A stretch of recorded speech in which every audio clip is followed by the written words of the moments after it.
Amber Alert Podcast.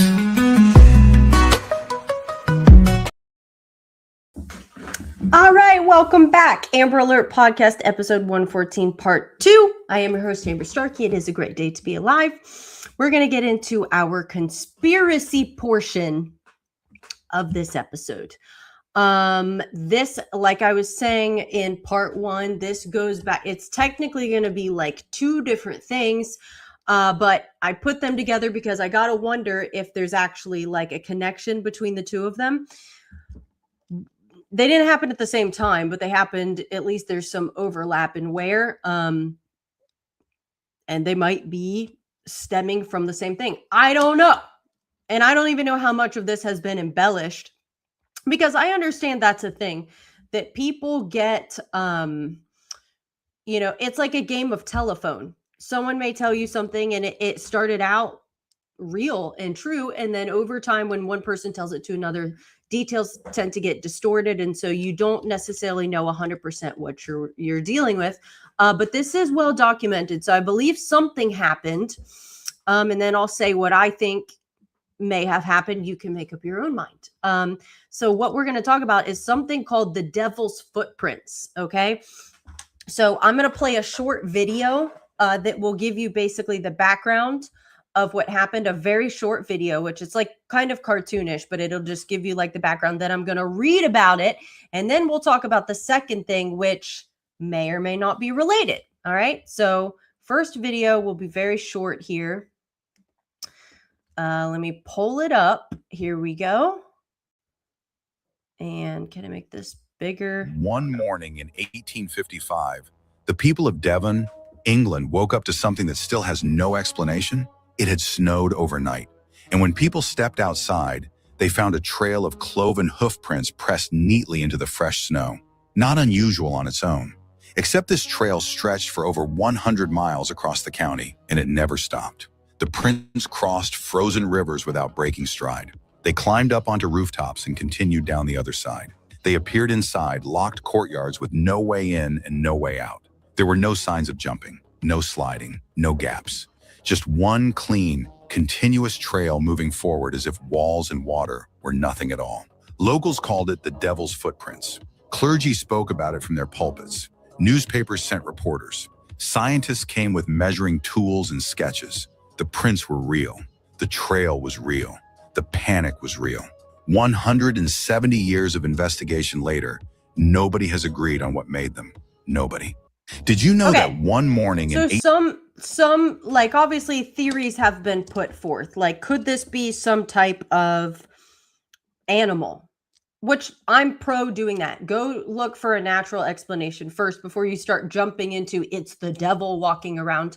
But despite every theory people have put forward, nothing has really been able to explain it. So that's a short just introduction from that video, but I will read about it and show you some sketches. Obviously, now photography did exist. Again, this was 1855. Photography existed, but it wasn't like people had cameras readily available. So as far as I know, there were no actual pictures taken, or at least not that have survived. And the thing is, these were tracks in the snow, and the weather changes, snow and ice melt. So it's not really like something that you could keep preserved forever. So anyway, let's read, and I'll give you bigger pictures than that. So the Devil's Footprints Mystery, 1855. The Devil's Footprints is one of the strongest unsolved mysteries in British history. On the morning of February 9, 1855, residents across parts of Devon, England, awoke after a snowfall and discovered a bizarre trail of hoof-like prints stretching across the countryside. Newspapers quickly dubbed them the Devil's Footprints. All right. So what did people see? Witnesses described the tracks as looking like a donkey's or cloven hoof, roughly 4 inches long, spaced in a nearly perfect single file line and continuing for mile after mile without interruption. What made the tracks famous was not their shape, but where they allegedly went.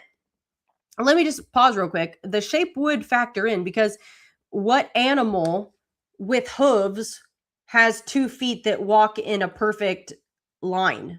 You know, I'm not aware of anything that, unless you think it's the fawn, Mr. Tumnus from the wardrobe, whatever those are called, those movies and books. I'm not aware of anything that walks on 2 feet that has hooves. So, even that would be weird. But where they went. So reports claim the footprints crossed fields and roads, continued over walls, appeared on rooftops, passed through enclosed gardens, crossed streams and rivers, and seemed to enter and exit buildings without obvious explanation. Contemporary newspaper accounts estimated the trail may have extended as much as 40 to 100 miles, though the exact distance is disputed by historians. So it caused panic. Victorian England was a deeply religious society. Many people believed Satan had literally walked through Devon during the night. Some villagers reportedly refused to leave their homes. Clergy were asked for explanations. Rumors spread rapidly that the prints were supernatural. Obviously, you would probably freak out if you see something walking, you can't match the footprints, and then you're like, look, it walked on someone's roof. It went right over a fence or whatever. This was enclosed. How did it get in and then back out? So the story became a sensation across Britain. The weirdest details, several reports claim the tracks maintain nearly the same spacing regardless of terrain, which that's not normal either. They did not wander like animal tracks normally do. They sometimes appeared to stop and restart. And then they crossed obstacles that seemed impossible for a normal animal. And again, the prints don't even match. Let me actually blow up one of the pictures. And again, it's not authentic. This is what someone drew, roughly what they looked like. So a straight line, just like that, or like this picture, what animal walks like that? Nothing does, and usually you're going to have 4 feet. So that's why people were freaking out, because they're like, well, what the devil is this? Maybe it is the devil. So why it remains famous, unlike many mysteries, the devil's footprints doesn't rely on a single witness. Hundreds of people reportedly observed unusual tracks, and newspapers documented the event while it was unfolding. The mystery survives because there are contemporary reports. Again, it's well documented, even though it's old. No single explanation fits every account. The story occurred before modern UFO culture and internet folklore. This has nothing to do with UFOs. So anyway, it sits at the intersection of history, folklore, and possible natural explanations. But again, no explanation that anyone's put forward can fit, because you can't match those footprints to any known animal. And even if you could, how are they going to just stay in that straight of a line for, say, up to 100 miles and go over rooftops and stuff? So that's why people were freaking out. I just read that. So the fascinating thing is that the devil's footprints didn't happen in some random place. They appeared in a region already saturated with stories about the devil, phantom hounds, strange lights, ancient ruins, and supernatural folklore. The footprints were reported mainly around the estuary area of Devon, places like Exeter, I don't know how you say it, Topsham, Exmouth, Teignmouth, maybe get better names, England, and nearby villages. The area lies between the coast and the edge of the wild moorlands of Dartmoor. Devon was already devil country. So long before 1855, Devon had a reputation for dark folklore. Some of the oldest legends include phantom black dogs. Let me just say this. I did an episode on black dogs because there's, truckers, and that's not just here in America. That's like in England as well. And the thing is, what's interesting about that, which is why I wanted to do the episode, is that the supposed black dog sightings go all the way back to actually maybe originating in England, and it's well before modern vehicles were a thing. So now it's like truck drivers, people who are driving for extended periods of time, oftentimes during the night and stuff like that. But this happened back when people had like carriages and things like that. So it was a thing in England, and they swore up and down, like, no, there was it's called a dog, but it's really not a dog. It's unnatural in behavior. It's terrifying. Some of them, just even today, some of the reports from like modern day truckers here in America, they see one at a truck stop and it just sits there staring at them forever. Or one they see on the side of the road, and even whether you're like drifting off to sleep or not, which hopefully you're not, but they'd see one, and then they say it like paces the vehicle, and they're like, first of all, that's impossible. Or they passed one that they saw on the side of the road, and then miles later it's up ahead of them, and they're like, that's not natural. So I don't think they're real dogs. This is why I did the episode on it. I think there is something supernatural happening, and I don't think it's good. Even going all the way back to England when they reported these black hounds or whatever, phantom dogs. Some people took the position they were good. They were like a way of warning people because maybe you are falling asleep while you travel or there's trouble up ahead. So some people thought they were like what is the word I can't think of? Like an omen of, hey, pay attention.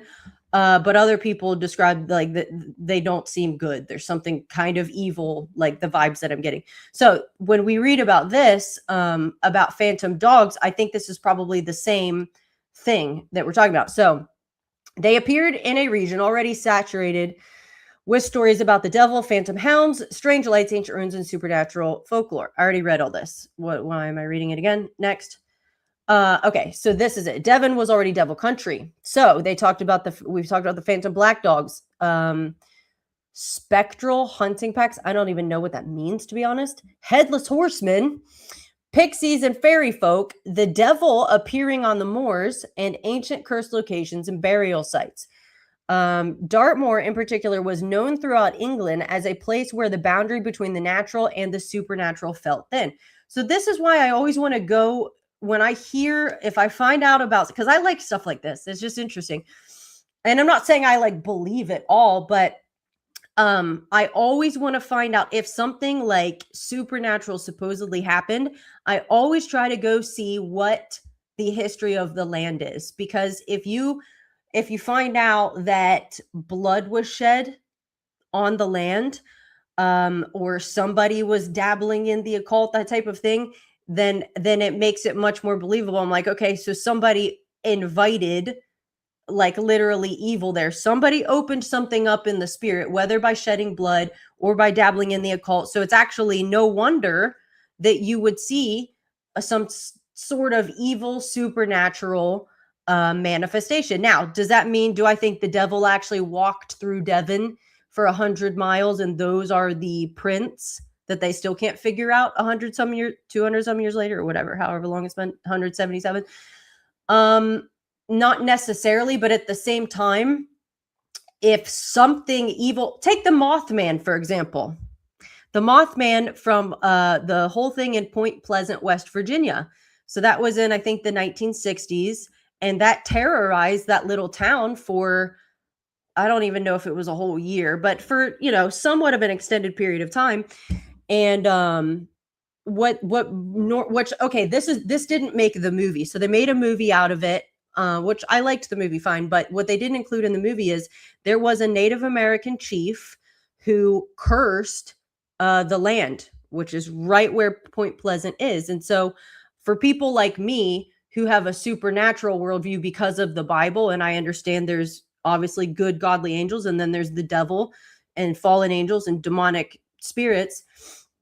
If you curse something, like curses are actually real in the spirit, and so you invite certain entities by doing this stuff. Like I just posted a short video about what Aleister Crowley did during World War I, and what's his face, Jack Parsons did in the 1940s. They were doing rituals and opening things, in my opinion.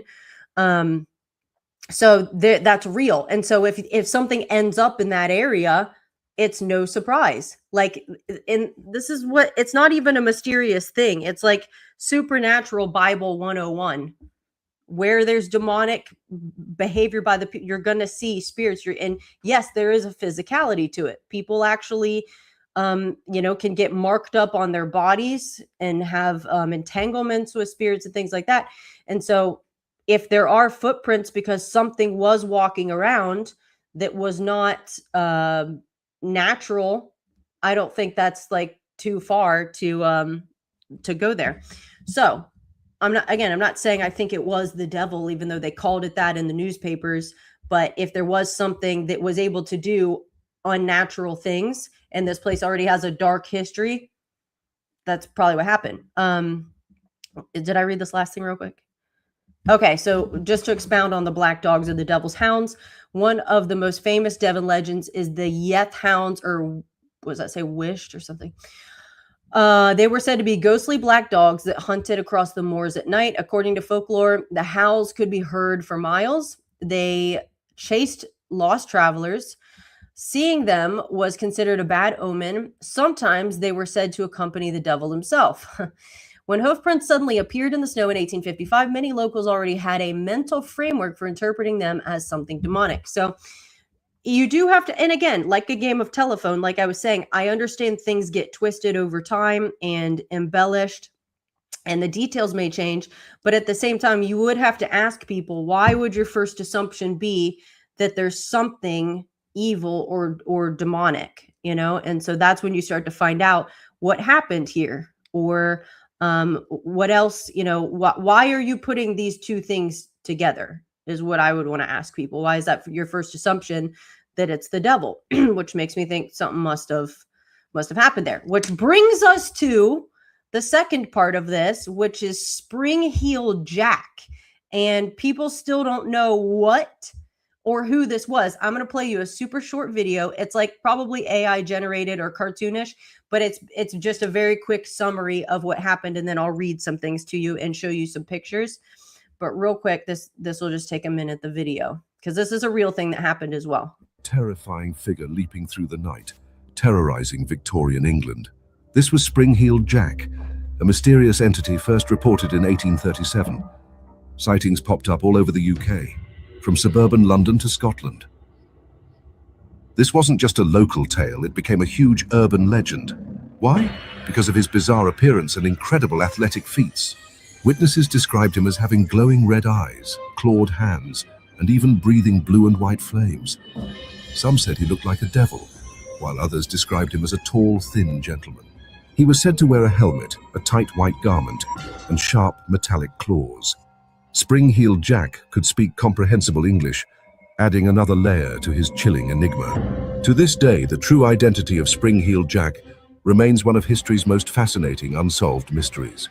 Imagine a terrifying figure leaping through So this is pretty, you know, again, it's well documented that something happened, but where the differences come in is how much has been embellished, or what do people really believe? Was this a person dressed up? Which you can't put it past people. People can put on, I'm sure people have done that to pass for Bigfoot. You know, they've put on a costume and then walk through the woods. So you can't put it past people to put together a costume for who knows what reason, for fun, for fame, eventually, whatever reason. But a lot of people don't believe it was a person because of how he was supposedly able to jump like unnaturally high, and then even like breathing fire, supposedly, and stuff like that. So that's where the opinions differ. But let me read a couple things. Oh no, actually, I'll read that in a minute. Before I do that, let me get to a Spring-Heeled Jack. Is this it? No, sorry. Just bear with me while I get it figured out. Nope. These are all, to go back to the first part, I'll have to read those, but I don't want to just yet. Here we go. Spring-Heeled Jack, the terror of Victorian England. So this began in 1837. Reports spread across England of a mysterious figure known as Spring-Heeled Jack. Witnesses described a tall, frightening man with glowing eyes. So again, that's not impossible today, in a costume. I don't know what they had in 1837.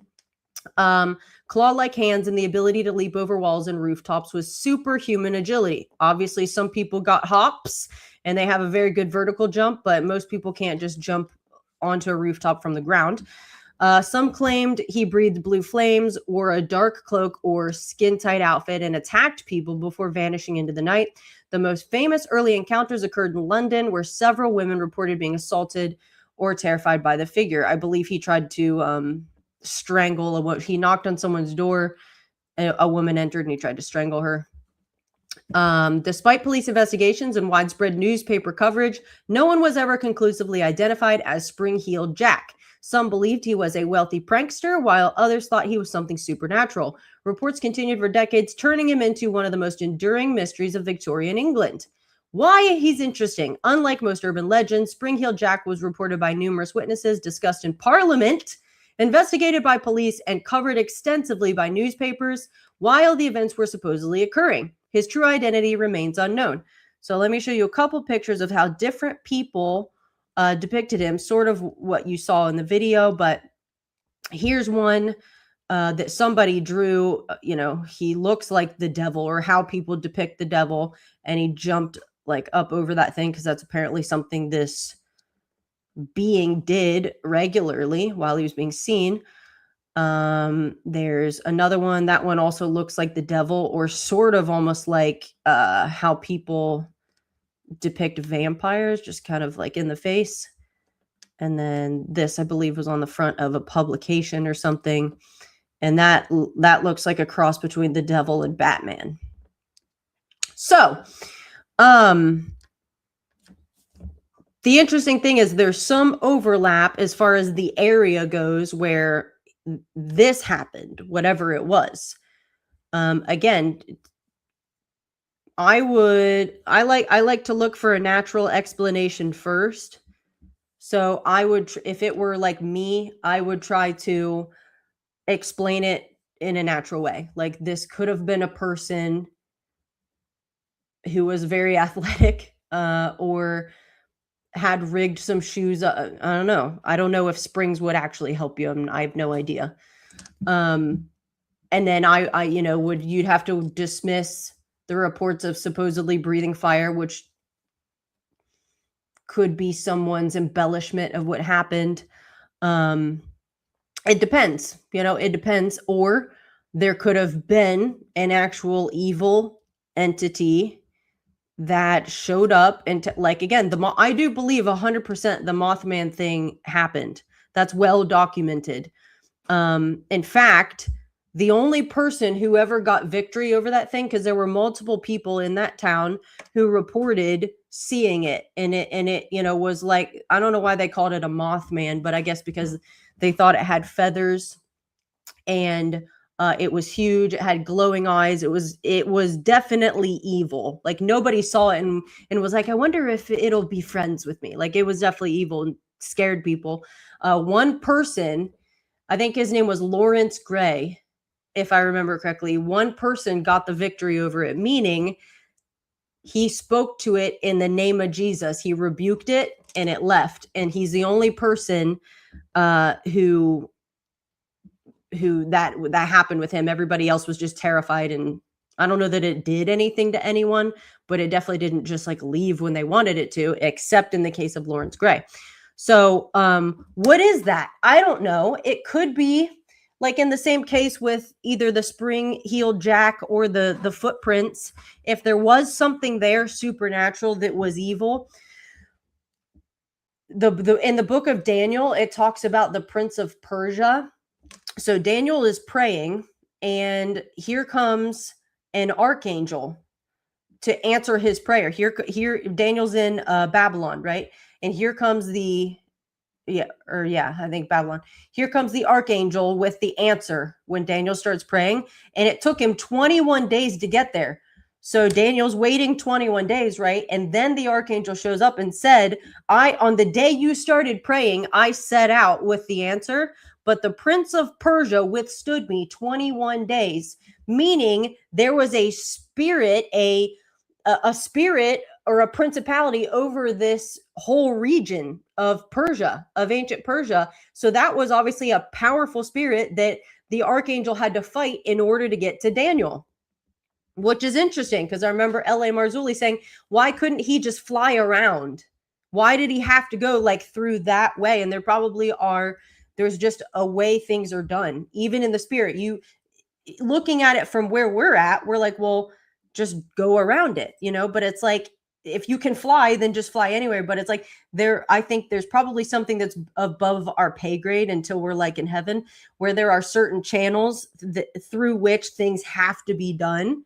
including in the spirit realm. So it's not as simple as just go around or like sneak in a back door, but there's like a way things have to be done. So he had to fight that powerful spirit to get to Daniel. So that being said, there's like a hierarchy, I think, and I don't fully understand it. I have more questions than I do answers, but here's a guess is Satan is obviously like the top of the food chain as far as evil entities, right?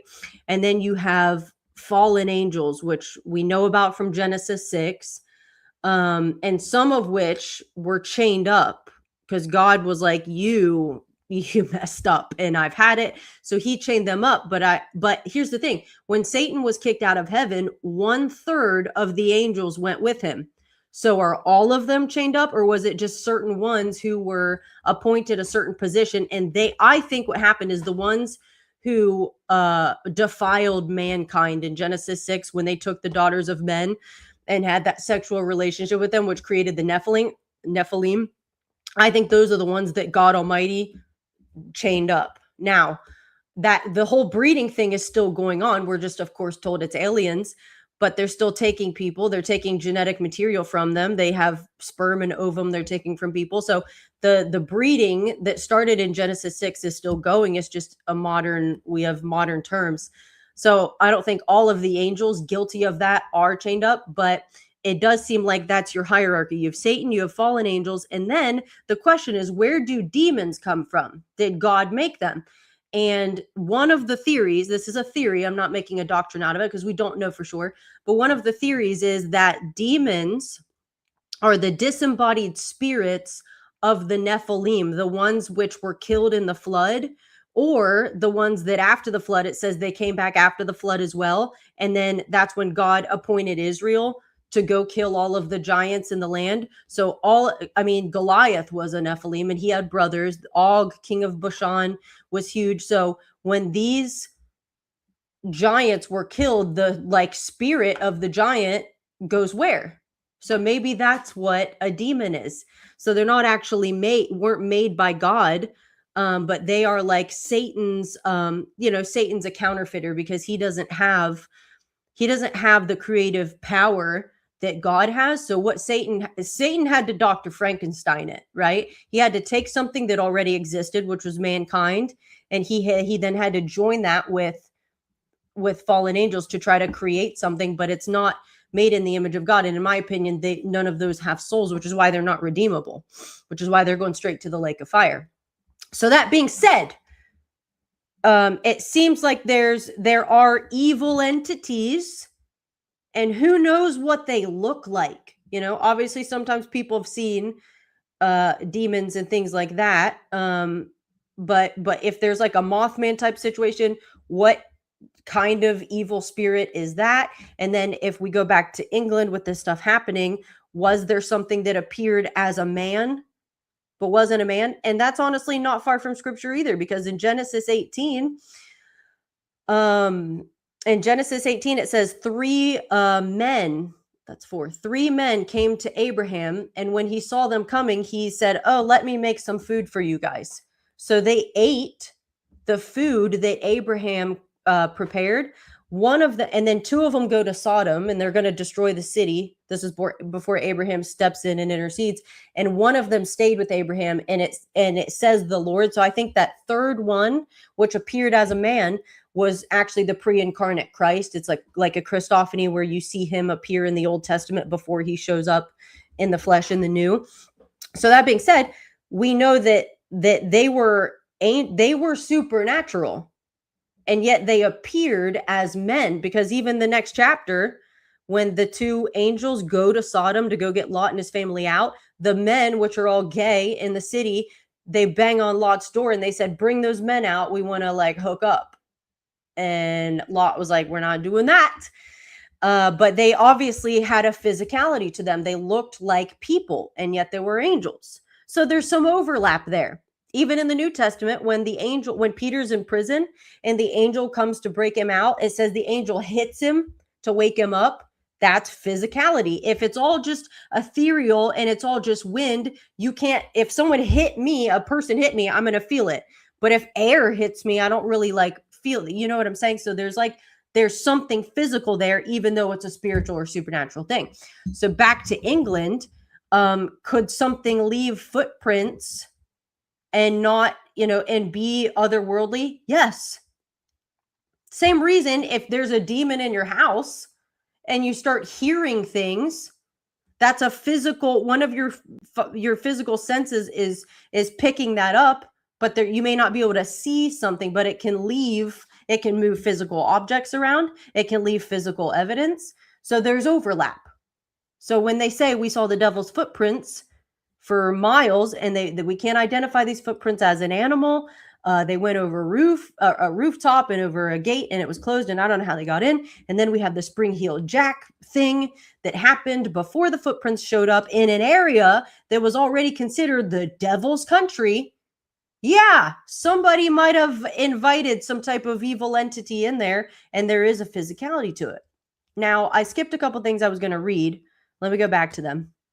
Okay, so another reason they thought the area had like spiritual, it was like heightened spiritually, is because of ancient stone circles and burial sites. So Devon is packed with prehistoric remains. The region contains stone circles, stone rows, burial mounds, ancient settlements, and megalithic monuments thousands of years old. That's what I'm guessing Nephilim probably built with the help of fallen angel technology, which is how they were able to build all of the massive things on Earth, like the pyramids, like Stonehenge, like the Sacsayhuaman, Peru, the massive stone walls there. So Dartmoor alone has hundreds of prehistoric sites, some dating back more than 4,000 years. For centuries, local people associated many of these places with spirits, giants, witches, and supernatural beings. I can understand why. And then this happened. One event that shaped local folklore occurred in 1638. A violent storm struck the church in the village of Widdicombe in the Moor. What the devil kind of name is that? The destruction was so severe that many villagers believed the devil himself had attacked the church. The story became one of Devon's most famous legends and remained widely known when the footprints appeared over 200 years later. And then you have the Dewar Stone, if I'm saying that right. There is even a location called the Dewar Stone, whose name is linked to an old Celtic word associated with the devil. Local tradition held that the devil rode a gigantic black horse across the moors at night while leading spectral black hounds. So back to the black dogs. Think about that. A region already famous for stories of the devil, phantom hounds roaming at night, ancient sacred stones, a recent memory of severe winters and hardship. Then one morning, people wake up and find hoof-like tracks crossing the countryside. So yeah, you can understand why people would then be like, dude, I think the devil was here, because you already think he has access to the area or has already been like seen by other people. So again, some of that may be embellished stories that have gotten changed as far as the details go over time. But I do always, sometimes if we think something sounds like unbelievable, we tend to think the people living back then were just like idiots. Like they just assumed it was the devil for no reason. And it's like, well, they might have had reasons. There are so many places like Dyatlov Pass that I was talking about earlier this week, I think it was, or last week, in 1959, when those hikers disappeared, the 9 hikers, and then they found them later, and some of them had internal injuries and no external injuries. They had crushed ribs. They died of like trauma, but they couldn't find anything on the outside. Some of them had their eyes removed. One had their tongue removed and some soft tissue. And they tried to blame it on an avalanche.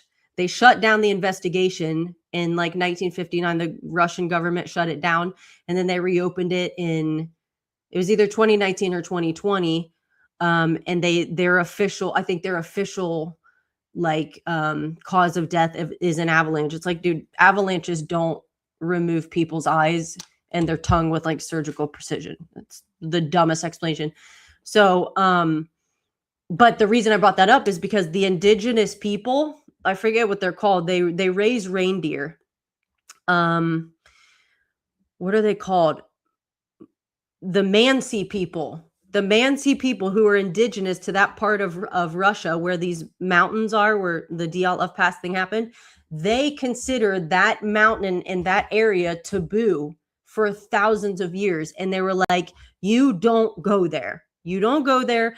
There are like spirit. They called it the mountain of the dead, actually. They said there are spirits there. Their reindeer acted up and wouldn't walk into certain areas. They seemed agitated and afraid and restless. It's literally like the movie. It's the third Lord of the Rings when they're at the base of that mountain, which has the dead army in it, and all the horses are starting to get restless. And Aragorn's like, "What's going on?" And then the guy from Rohan is like, that mountain's evil. Everyone who goes there never comes back. Of course, Aragorn ends up going in and getting the army, but the point is, there's like something wrong with that place. And so people don't usually just make that up for no reason. Usually something happened, and then it gets its reputation because something actually happened. And so when you look at it today in modern day, sometimes we're like, well, those people were just nuts. Were they? Or did something happen? You know? And then people just learn, yeah, I'd rather not go there. My animals don't like it. I'm not going up there. And the hikers either didn't know that or didn't care. So I don't think that it's haunted in the sense like you're going to get killed by demonic spirits necessarily. But I think in the case of Dyatlov Pass, because you had some missing things cut out and the injuries aren't consistent, that probably was a human version of cattle mutilations, which are very disturbing. I wouldn't go look that up if you don't know what those are. It's when ranchers or farmers find cattle in their field, which it's dead, and the blood's been drained, and there's no blood on the carcass or around the carcass. You have organs removed with surgical precision. Many times the sexual organs, but even eyes and tongues and things like that. The ground is not disturbed around the carcass, meaning like you can't find footprints, you can't find tire tracks. Scavengers won't even go near the carcasses almost always. The other cattle won't go near it. They're huddled away as far away from it as they can get. Sometimes there's a crater underneath the animal, almost like it was dropped from up high. And then I don't know why someone thought to do this, but in some cases whatever the little instrument is called that picks up radiation, I don't know what it's called. They've waved that over the carcass and picked up radiation, which doesn't make sense. And then even farmers and ranchers have reported oftentimes the night before they saw lights in the sky, like above their property. And then next thing they know, they wake up and they've got a cow that's been mutilated, and other animals have acted, like I said, with the reindeer, upset. Your dog goes berserk. Your other animals are making noises. They're uncomfortable, like something's up. Animals pick up on stuff like that. So, I've gotten off track from England, but the point is, if there is a dark history, especially if someone opened something up in the occult and invited something in the spirit, and then you start to see evidence that something is there, probably somebody messing around doing witchcraft or bloodshed. Even Skinwalker Ranch, as weird as that place is, there's I think I looked into the history of it. There's some burial grounds or battles were fought there. Same with Gettysburg, because people say Gettysburg is like haunted. Which again, I don't believe in the ghosts of people being there, but absolutely there are. I just talked about this recently. Was it last episode? Yeah, about ghosts and haunted houses, because people tend to think, well, someone got killed in this house and people are seeing things, so the ghost of that person is there. It's like, no, that's a familiar spirit. That's a demonic spirit, which is masquerading as the ghost of that person, and it's nothing more than a demon. It just needs cast out. So, that's it. I just found it interesting that I never knew that happened in England, that they woke up and found weird foot tracks that they could not Explain. I did not know about Spring-Heeled Jack. I don't know. England, again, Aleister Crowley, very famous occultist, was English, and they've churned out some weird. I mean, England sent the gospel all over the world, which is wonderful, but at the same time, there's some really dark stuff that's come out of England. So, people get involved in stuff, they invite stuff in, and then you have some weird places. There was a guy by the name of Russ Dizdar from Ohio, where I'm from. He was from Akron. I don't live in Akron, but he was from Akron. And he was in the ministry. He did like deliverance ministry. But he also was very, very knowledgeable on the occult, meaning like apparently there are a ton of witches in Akron, which I never knew. But in fact, he was so knowledgeable on the subject that the police department would call him in to consult when they had a criminal case that looked like what they call SRA, which is satanic ritual abuse. When they had a case where they could tell someone was murdered in that way, or even if it was someone who like got away or was they let them leave, they would call him in to consult on the case. And he said there was a particular forest up there. I don't know which one. But he said that's where the witches would do their whatever witches do, their like rituals, I guess. And he said that the phrase, you can feel it in the air. He said that's how it was in that forest, is like you can feel there's demonic stuff that's been like invited here, that's here because of what people have opened up by doing occult things. So, it's no surprise to see that kind of activity if someone opened something up. And sometimes it's as simple as just bloodshed. So my takeaway, I think something happened, something unnatural. I think the footprints probably did have something to do with some kind of evil entity. Don't know what exactly. Could have been a little demon, a little imp. We don't even know what they look like. For whatever reason, the devil's depicted as red with hooves and a spiky tail and horns. We don't even know. We don't know. At one point, we know he was a beautiful cherub before he fell. He was Lucifer, and we do know that he took the form of a serpent. We know he's described in the book of Revelation as a great red dragon.